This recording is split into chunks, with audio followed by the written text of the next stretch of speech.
Olá, estamos mais uma vez ao vivo aqui nas redes sociais e hoje para tratar de um tema muito, mas muito importante e triste ao mesmo tempo, que são os casos de suicídio. Setembro Amarelo vem aí, aliás, já está acontecendo no sentido de deixar as pessoas mais atentas para um caso que realmente é muito triste, é muito difícil e muitas vezes é um problema silencioso. O Caio Coimbra está comigo. Ele que é um velho amigo de infância e um grande psicólogo aqui em Ribeirão Preto. O Caio, ele estuda muito essas questões de comportamento e vai nos ajudar a entender um pouco a respeito desses casos tão lamentáveis e que, infelizmente, no Brasil, um dos principais países do mundo em número de casos, isso tem aumentado muito. Caio, muito bom dia para você, seja bem-vindo a mais uma entrevista e hoje a gente fala sobre um tema realmente muito triste, que são os casos de suicídio. Bom dia. Bom dia, Davi. Bom dia a todos. Bom, precisamos falar, né? Conscientização, falar sobre, estatisticamente ajuda, porque uma das coisas mais importantes que a gente precisa ter é escuta, mas é uma escuta ativa, né? Que é, além de escutar o outro, a gente precisa falar sobre o suicídio, que está correlacionado diretamente com a dor emocional. Então, falar sobre suicídio é falar sobre dor emocional, e todos nós podemos passar, todos nós tivemos ou estamos passando agora. Então, a gente precisa falar sobre isso para prevenir. E Caio, numa pesquisa rápida aqui na internet, eu descobri que a Organização Mundial da Saúde ela revela que nos casos mundiais, enquanto no mundo o número de casos caiu quase 10%, no Brasil o número de casos aumentou 7%. Isso em efeito de comparação com duas pesquisas que eles fizeram, uma em 2010 e outra em 2016. Então, no Brasil houve este aumento de quase 7%. E, na maioria das vezes, o maior número de casos ocorre entre homens. Por quê? É sempre multifatorial, né? Nunca existe um fator isolado só, existe o aspecto cultural, as políticas públicas em saúde mental, a prevenção, trabalho com adolescentes, crenças culturais, mas eu acho que algumas coisas se destacam, assim, entrando na minha prática clínica, a gente tem percebido, assim, que o homem, ele tem uma dificuldade de procurar ajuda psicológica, por exemplo, principalmente uma geração que hoje tem de 40 a 60 ou 70 anos, porque existe talvez uma crença aí de que o homem não precisa pedir ajuda, o homem não precisa falar, ele tem dificuldade de se abrir, falar sobre seus sentimentos, reconhecer, dar nome, né? E isso aí pode implicar diretamente. Até a gente vê no Brasil também que o homem ele é uma crença cultural muito forte de que sofreu, vamos à bebida, né? A gente vê isso às vezes nas músicas. Então eu tenho dois pontos importantes. Além de eu não lidar com o meu sofrimento de uma forma normal, eu não vou criar resiliência porque eu não estou lidando de uma forma assertiva, né? Eu estou escondendo-me através de uma substância psicoativa. Por outro lado, eu também não resolvo aquilo, né? E eu deixo de ter a oportunidade de aprender e desenvolver. Mas é basicamente multifatorial, mas realmente os homens eles têm apresentado esse índice maior. E parece que não, mas a principal causa relevante assim que a gente tem visto é rompimento de relação amorosa, queda de status social ou perca de emprego. São os principais fatores que você vê quando o homem ali cometeu suicídio, esses fatores estão fortemente interligados. Né? Ô, Caio, até na imprensa, a gente conversava um pouco antes e eu falava para você que era uma prática comum, a imprensa não divulga suicídio, é algo muito raro quando, de repente, uma pessoa muito conhecida no meio público, que aí não tem como, talvez, não divulgar, mas, em números gerais, a imprensa realmente não faz a divulgação de casos de suicídio. Isso se deve a não potencializar, não encorajar as outras pessoas, mas hoje em dia nós temos os celulares com câmeras. E só para a gente citar como exemplo, em Ribeirão Preto, no início do ano, antes da pandemia atingir o Brasil, de certa forma, com mais força, nós tivemos em um shopping da cidade inúmeros casos de suicídio que ocorreram numa mesma semana. E isso se agravou quando um vídeo circulou nas redes sociais. Queria que você falasse também um pouco em relação a isso, quais as responsabilidades que as pessoas têm também. Porque hoje em dia, a imprensa, claro, possui um alcance maior e mais rápido, mas não é o único meio de alcance. As pessoas também conseguem disseminar as informações e, quando não, se atentas a isso, elas disseminam de maneira equivocada e de maneira ruim. É isso? Sim, né? A gente tem, infelizmente, no suicídio esse efeito de encorajamento, né? Até que às vezes vira e mexe parece um fenômeno de jogos mundiais, como apareceu da Baleia Azul, do jogo da Momo, que potencializa grupos vulneráveis, né? Que são pessoas lá que já estão na ideação, planejamento. Então, eu até aproveito o momento e peço um apelo, você que está assistindo, não divulgue nenhum tipo de vídeo, foto, que você recebeu, pelo contrário, né? Dá um toque nessa pessoa, porque se essa informação ela se disseminar, né, rápido e para muitas pessoas, vai atingir algum grupo vulnerável. E isso tem um efeito de encorajamento.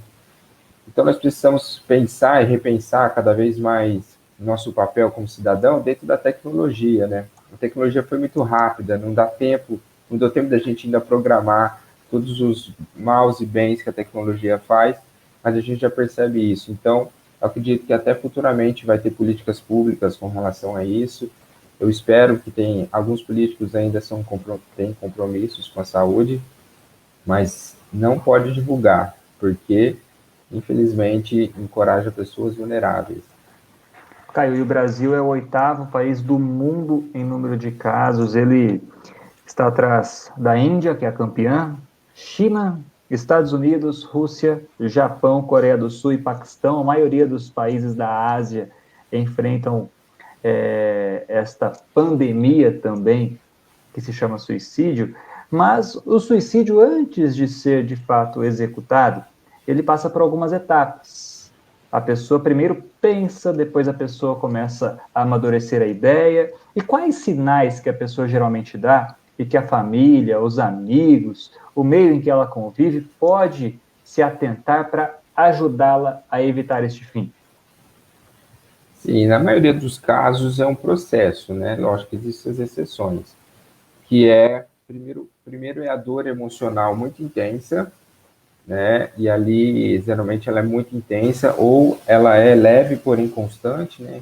Ou vários fatores estressores na vida da pessoa acontecendo simultaneamente por um longo período, ou uma crise aguda, como uma separação conjugal, a perca de um parente querido. E essa dor emocional, muitas vezes, a pessoa não sabe lidar, a pessoa não sabe pedir ajuda, a pessoa não sabe como lidar com isso, reprime, né? E reprimir nunca é bom, porque não é o caminho do tratamento. E aí ela pode começar, através dessa dor, começar a idealizar. Então ela começa a idealizar não aquele desejo mórbido pela morte, mas o fim da dor. E aí isso pode virar um planejamento, e aí a pessoa já está provavelmente sob forte estresse, e isso vai mexer no humor, vai mexer com ansiedade, e aí mexe com coisas básicas que mantêm a nossa saúde emocional em pé, que é o sono, atividades prazerosas, sociais, a qualidade das relações que nós temos com a família. E aí a pessoa pode, ou dentro dessa crise, numa outra crise aguda, decidir rapidamente, né? Tá aí um dos fatores que homens têm mais suicídio, é que eles têm mais uma impulsividade, às vezes, maior, né? A ponto de tomar uma decisão muito rápida e tomar uma decisão rápida e ir lá e cometer. Já a mulher não tem muito esse perfil. E aí, ou então ele faz um planejamento e acaba executando isso. Os sinais básicos, assim, que a gente pode considerar muito relevantes é o próprio ato de falar. Mas a pessoa geralmente não fala assim, eu vou me matar, eu vou tirar minha vida. Geralmente é frases como, estou muito cansado dessa vida, vocês vão viver melhor sem mim, eu acho que eu estou atrapalhando muito, frases do tipo, tá acontecendo às vezes um problema muito grave, e aí ele ou ela começa a falar assim, não, mas vocês vão, tudo vai mudar, tudo vai melhorar, né, de uma forma assim, mágica. Aí você pergunta o quê, a pessoa não fala, ou às vezes até a pessoa realmente manifesta esse desejo, fala assim, não, eu vou tirar minha vida, eu tô pensando muito e eu vou fazer, às vezes dentro de uma briga acaba falando. Então, tem vários sinais, mas os principais é verbalizar isso. É lógico que, aí tem um parênteses, às vezes para o adolescente, existe uma diferença entre ele verbalizar que quer se matar e o CASES, né, que a gente chama de conduta autolesiva sem ideação suicida. Mas somente um profissional habilitado para dizer que esse comportamento ele é realmente uma ideação, né, está sob o risco, precisa de atenção especial, ou realmente é só uma conduta autolesiva sem risco de suicídio. E quando ocorre um caso na família, por exemplo, nós não estamos nem falando aqui do suicídio, mas de uma depressão, aquela depressão que persiste por muito tempo, a pessoa muda, de repente ela passa a ter um outro comportamento, ou tem até aquelas pessoas que já estão indo ao médico, tomando remédios para tentar controlar essa depressão. Quando ocorre um caso assim na família, a família deve conversar? Qual o momento certo para a família tentar dialogar? Porque muitas vezes as pessoas não querem ter um certo diálogo, mas precisam. Qual o momento certo, Caio? É, o, no, dentro de uma depressão, a gente tem que se atentar um pouco mais, porque dos transtornos mentais, os transtornos de humor, que é depressão, bipolaridade, eles são os campeões em estatística de suicídio, né? Então, uma atenção especial a essa família que tem essa pessoa dentro de casa. Então, ele está estatisticamente, sobre o maior risco, né? Não que existe, não que todo depressivo ele pensa ou ele vai tentar o suicídio. Mas é importante, então, a família que tem um depressivo em casa, ele ser orientado pela equipe multiprofissional, porque é o que eu sempre falo, se a pessoa tem pressão alta, muitas vezes a casa inteira, os familiares inteiros se adaptam a essa pressão alta. Então, separa lá a comida sem o sal ou com sal reduzido, ou compra certos tipos de alimentos que vão favorecer a não pressão. Então, existe uma adaptação no lar para isso. Então, a família conhece um pouco dos problemas da pressão alta e se adapta. Com o transtorno mental é a mesma coisa, para todos os transtornos mentais, principalmente esses de humor. A família precisa estar em constante, se possível, diálogo com a equipe multiprofissional, seja no CAP, seja particular, seja psiquiatra, para ver qual papel ela pode ter para ajudar cada vez mais. E às vezes não é tão difícil. Às vezes uma escuta ativa, que é apenas escutar e validar a pessoa, já é uma grande, grande, grande ferramenta de alívio para outra pessoa se sentir melhor. Então, veja, não é nem achar uma solução mágica, é uma escutativa que muitas vezes não tem dentro desse lar. E aí, pensando até no risco do suicídio, se isso acontecer, também existem algumas medidas muito legais que dá para se pensar para a gente fazer. E neste período de pandemia que nós estamos geralmente mais reclusos, as pessoas estão mais em casa, há esse distanciamento ainda, muitas vezes amigos que se encontravam com frequência já não se encontram mais, e a pessoa que passa por essa dificuldade está mais sozinha. Num caso assim, qual deve ser o procedimento? Dá para ajudar pensando assim em falar com a pessoa online. E aí a pessoa ficar atenta se essa pessoa está com uma conversa muito estranha, ou até perguntar, mesmo se a pessoa está com um tipo de ideação. A gente pensa que isso é um mito, na verdade, né? É bom que a gente já desmistifica. A gente acha que se a gente perguntar para o outro se ele tem pensamentos de tirar a vida, a gente vai induzir ele a fazer isso. E não é assim que funciona. Se eu perguntar para o outro se ele está tendo pensamentos, percebo que você está muito triste, você está tendo pensamentos de tirar a vida, Se eu faço essa pergunta, ainda mais de uma forma que eu estou querendo acolher, eu estou totalmente interessado em saber o que o outro está sentindo, né? Que aí vem uma escuta mais empática. Isso, a pessoa muitas vezes vai se sentir à vontade de desabafar essa dor. E aí eu posso dar essa escuta ativa, que eu acho que é básico, assim, que eu tenho falado, assim, e como prevenir o suicídio de forma básica? Escuta, a gente escutar e validar o sentimento do outro, entende? Muitas vezes acontece na família, por exemplo, nunca aconteceu naquela família, aí de repente a pessoa tentou, hospitalizou, não chegou a óbito, e aí a família não preparada para lidar com isso, a primeira coisa que ela faz, principalmente se for adolescente, né, que é quando a pessoa vai vir no hospital, é chegar e falar: meu Deus, eu não acredito que você ia fazer isso. Você teve coragem de tentar isso. Olha sua mãe, olha seu irmão, olha seu filho, olha seu marido, olha seu isso. Isso aí é uma postura julgadora, que onde a pessoa se sente mais culpada ainda e mais invalidada. Nesse momento, eu sei que é difícil para a família, né? É um susto. Né? A família sente um monte de coisa, pensa um monte de coisa, mas é o momento de escutar, de validar a dor e falar: eu tô aqui, eu não sei resolver isso, posso pedir ajuda, mas eu estou do seu lado. Naquele filme O Vendedor de Sonhos, do Augusto Cury, é um filme recente, há uma passagem muito bonita onde o personagem ele oferece uma vírgula para o outro que estava tentando o suicídio.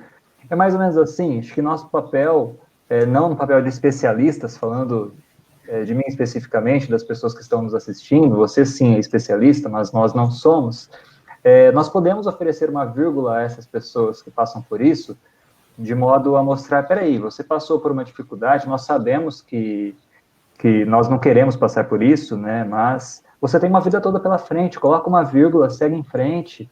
É mais ou menos assim também, Caio? Isso, mais ou menos isso, mas a gente não vai dizer, eu acho que é mais eficiente não dizer assim, coloca uma vírgula. É falar assim, ó, eu não sei como colocar, vamos juntos colocar uma vírgula nisso? Não, Legal. geralmente o problema é sempre complexo, é muito difícil, não é uma coisa simples de resolver. E você não precisa da solução mágica. A dor emocional não exige uma solução mágica do outro.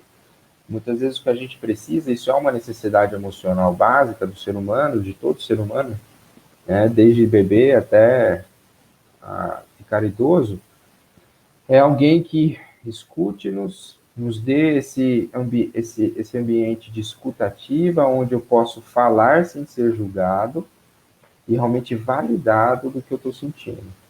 Validado é apenas assim, o outro está reconhecendo o que eu estou sentindo. O que eu sinto é real. O que eu sinto, o que eu estou sentindo agora é real e aconteceu. E aí isso já traz aquele alívio, né, dentro de casa, porque a gente percebe que tem famílias ou casamentos que estão aí há 10, 20 anos, mas não existe escuta ativa. Como que essas pessoas lidam com essa necessidade emocional? Muitas vezes eu tenho orientado maridos ou esposas ou até casais, até nesse sentido. A gente precisa, e pais também, nesse sentido, é validar e escutar o outro. Muitas vezes é só escutar. Escutar o adolescente, principalmente, escutar o pai idoso, que são as populações mais vulneráveis, e a gente tem percebido que tem crescido, infelizmente, suicídio nessa demanda. Então, eu sempre, de modo assim, bem objetivo e mais fácil de entender, eu sempre defendo essa bandeira. Ô, Caio, e quem está nos assistindo está observando você com a camiseta amarela, as letrinhas aí amarelas também, o GC amarelo, quer dizer que é o Setembro Amarelo, né? E há uma importância grande em relação a isso. É um movimento que acontece em vários lugares e nós observamos muita gente falando, Setembro Amarelo, mas às vezes as pessoas não sabem nem o que que é. Então, o Setembro Amarelo é um movimento que veio para orientar as pessoas no tocante à prevenção do suicídio, é isso? Isso. Ele veio ser uma campanha muito funcional que visa a prevenção e a gente falar sobre isso. Porque a gente precisa cada vez mais pensar sobre saúde mental, pensar sobre as populações mais vulneráveis, fazer rodas de discussões. Ir em palestras, né? Eu até dou bastante palestra nesse mês, porque é um compromisso que eu tenho com a minha profissão, com a minha meta de vida, levar mais informações para pessoas. A gente tem o CVV, que é muito forte no Brasil, com a questão da prevenção, porque ele oferece ali uma escuta ativa muito rápida, é ligando ou acessando pelo site, a pessoa pode ali falar, desabafar, tem pessoas treinadas ali para isso, não só o CVV, mas campanhas na saúde mental como CAPES e outras políticas públicas, para a gente conscientizar de que a gente precisa pensar também na prevenção, né? Infelizmente, o Brasil, em questão de saúde mental, nós somos muito remediativos. A gente só procura um médico ou um psicólogo, ou vamos pensar em uma habilidade social que vai favorecer minhas relações com a minha família, quando já deu um grande problema. E não, a gente tem que fazer isso de modo preventivo, né? Seu casamento está bem, o vínculo com o filho está bem, o que você pode perceber que mantém isso bem? O que mantém isso bem hoje e o que mais pode manter isso bem? Faça uma lista. E aí você continua reforçando esses valores de saúde mental, porque pensar hoje, o principal fator que está ligado com saúde mental é a qualidade das relações que a gente tem com a família. Então, se essa qualidade da relação com a esposa, com os filhos, com os pais, ela está ruim e está definhando, nossa saúde mental já está sobre risco. Ô, Caio, a gente observa também muitas vezes, quando a pessoa dá sinais e deixa claro que pretende cometer o suicídio, eu já ouvi casos de pessoas que falam, mas você tem muito o que perder, você tem muito a perder. E realmente todos nós temos muito a perder. Se conseguirmos fazer essa leitura antes de tentar o ato, nós sempre temos muito o que perder, porque nós temos família, nós temos amigos, nós temos uma vida toda pela frente, nós temos N fatores que realmente são importantes para nós, são importantes para nossa família, né? E é importante também que as pessoas falem neste sentido, tentem alertar a pessoa para o que ela tem a perder, ou isso não é suficiente naquele momento em que a pessoa está cega temporariamente com aquela ideia fixa da morte. Eu acho pouco eficiente, porque, lógico, existem alguns fatores de proteção que a ciência já descobriu, que muitas vezes impediu a pessoa de tomar a decisão de tirar a vida, que às vezes ele olha e percebe, não, eu tenho responsabilidade com meu filho, então descartei. Às vezes a pessoa queria muito, mas ela pensa, não, e meu filho, como é que vai ficar? Esse senso de responsabilidade foi um fator de proteção. Ou então, às vezes, uma crença dentro da espiritualidade. Na minha fé, eu creio que se eu tirar minha vida, eu não vou para um lugar legal. Então, isso também acaba sendo um fator de proteção para algumas pessoas. Mas só em algumas pessoas, em alguns casos. Por quê? Isso não pode ser generalizado, porque muitas pessoas, às vezes, com filho, às vezes têm uma vida financeira muito estável, né? E principalmente a gente tem percebido que médicos e enfermeiros têm, infelizmente, um alto índice, estatisticamente falando disso. Então, não é pensar no que pode perder, porque assim, a dor emocional às vezes é tão intensa, isso já mexeu com o humor, já mexeu com as sinapses que a pessoa tem ali na área do cérebro. Então, a dor emocional ela é muito intensa por muito tempo, o corpo mudou, o corpo não é o mesmo, por isso que muitas vezes precisa da ajuda medicamentosa e psicológica.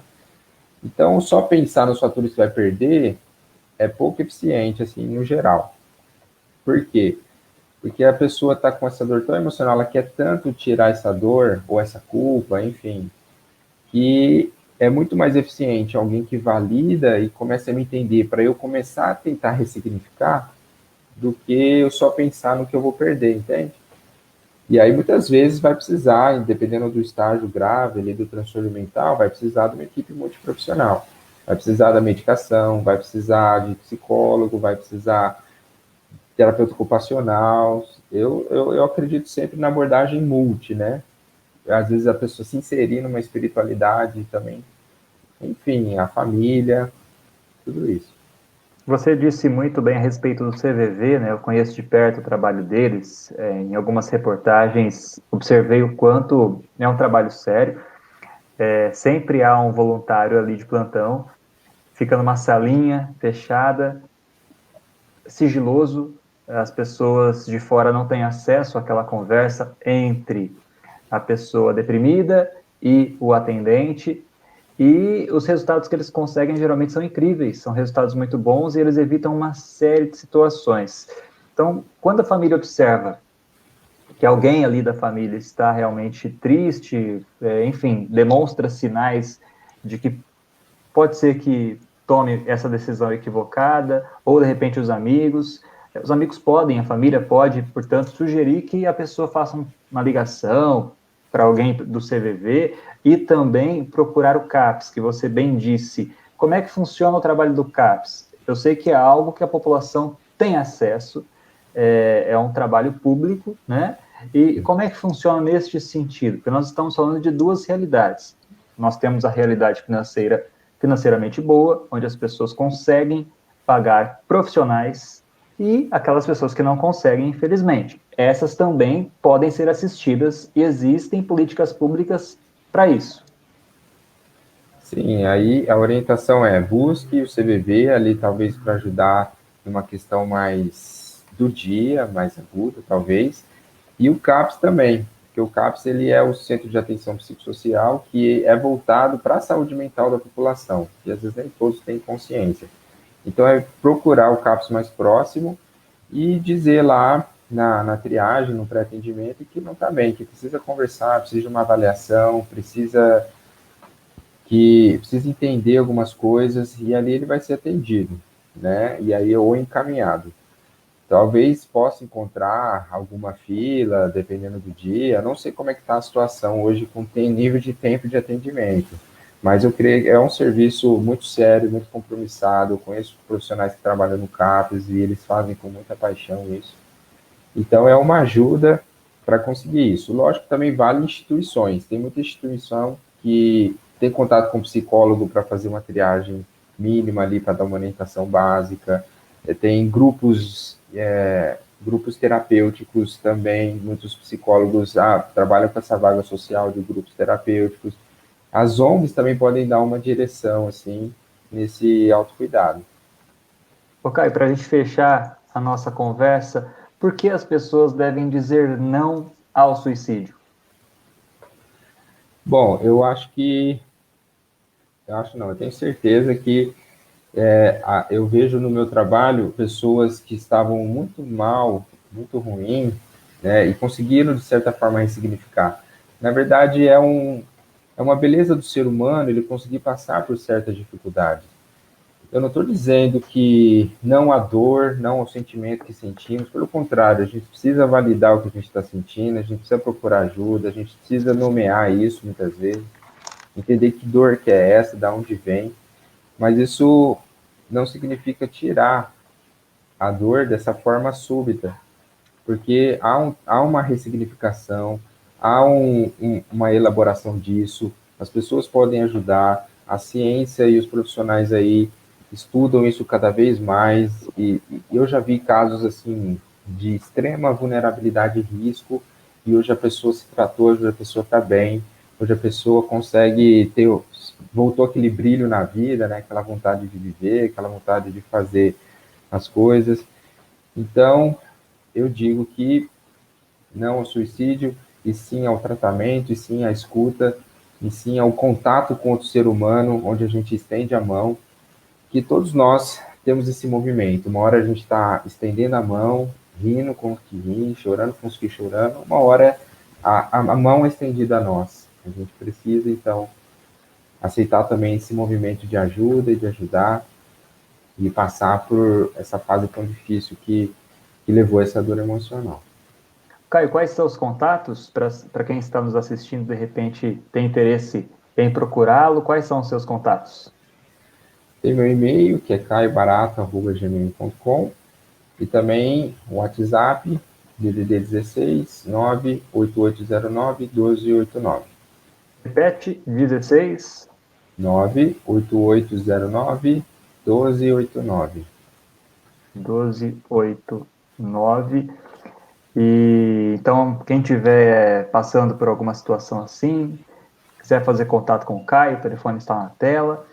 Caio, como você bem disse, é uma situação realmente triste que nós observamos no país, no mundo, quando o assunto é suicídio, a ideia de suicídio, mas ajuda é o que não falta, as pessoas podem procurar ajuda, e existe este acesso, né, esta ponte entre, que são os profissionais, claro, e a cura para essa ideia maléfica que, claro, traz uma série de danos, não só para a pessoa que comete, mas também para a família, deixa ali uma lacuna que nunca será preenchida. E muito obrigado pela sua participação. Em breve, tendo algum assunto em alta mais uma vez, um assunto bom, um assunto que mereça um pouco mais de atenção, como este assunto, em relação ao suicídio, você será muito bem-vindo aqui. Muito obrigado, uma excelente semana para você e a todos também que nos assistem, uma ótima semana. Um grande abraço a todos e até a próxima live.